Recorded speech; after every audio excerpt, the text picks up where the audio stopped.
Hello guys, welcome to logical. ये है Ashoka Kumar Thakur versus Union of India का केस। ये 2008 का केस है।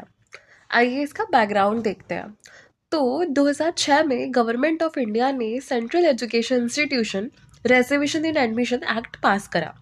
इस एक्ट के through 27% reservation OBC other backward classes student के लिए प्रोवाइडेड किए गए सेंट्रल गवर्नमेंट इंस्टीट्यूशंस में, जैसे IIT, IIM and central universities. ये एक्ट 93rd कॉन्स्टिट्यूशनल अमेंडमेंट के बाद पॉसिबल हुआ था। इस अमेंडमेंट से स्टेट को पावर दी गई कि वो सोशली और एजुकेशनली बैकवर्ड क्लासेस, एससीज और एसटीज के लिए एजुकेशनल इंस्टीट्यूशन में स्पेशल प्रोविजन बना सके। अशोका कुमार ठाकुर ने इस एक्ट को सुप्रीम कोर्ट में चैलेंज करा और आर्ग्यू किया कि caste based reservation article 14 right to equality को वायलेट करता है। ये इक्वालिटी के अगेंस्ट है। आइए इसके इश्यूज देखते हैं।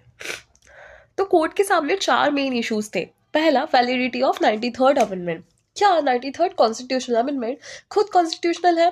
क्या ये कॉन्स्टिट्यूशन के बेसिक स्ट्रक्चर को वायलेट करता है कि नहीं करता, ये जानना। दूसरा इशू, कॉन्स्टिट्यूशनैलिटी और 27% ऑफ ओबीसी कोटा। क्या 27% OBC quota reservation constitutional principle के अकॉर्डिंग सही है? Third, caste versus equality. क्या कास्ट को मेन बेसिस बनाकर रिजर्वेशन देना आर्टिकल 14 के अगेंस्ट है?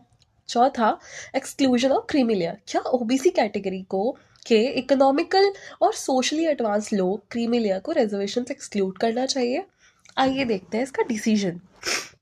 सुप्रीम कोर्ट का फाइनल डिसीजन होता है कि 93rd अमेंडमेंट अपहेल कर दिया गया। कोर्ट ने कहा कि 93rd कॉन्स्टिट्यूशनल अमेंडमेंट वैलिड है और स्टेट को रिजर्वेशन देने का पावर देता है। 27th ओबीसी रिजर्वेशन भी वैलिड है। कोर्ट ने 27% ओबीसी रिजर्वेशन को कॉन्स्टिट्यूशनल माना, लेकिन कंडीशंस के साथ।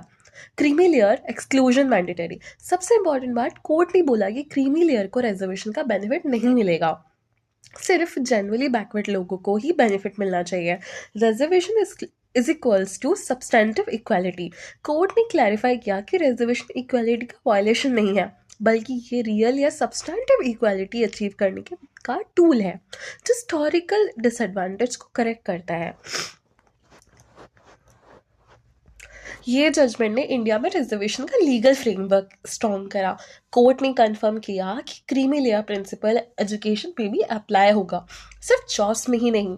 इस केस ने मंडला कमीशन के पॉलिसी को कॉन्स्टिट्यूशनल सपोर्ट दिया। कोर्ट ने रिअफर्म किया कि affirmation action social justice achieve करने वाला वैलिड मैकेनिज्म है। इस केस का कंक्लूजन यही है कि अशोका कुमार ठाकुर केस ने क्लियरली कर दिया कि रिजर्वेशन इक्वालिटी के अगेंस्ट नहीं है, बल्कि इक्वालिटी को अचीव करने का एक इम्पॉर्टेंट टूल है। लेकिन रिजर्वेशन के बेनिफिट सिर्फ उन लोगों को ही मिलना चाहिए जो ट्रूली बैकवर्ड है। क्रीमी लेयर को एक्सक्लूड करना ज़रूरी है। आई होप आपको ये केस समझ आया हो। Thank you. Like, share, subscribe.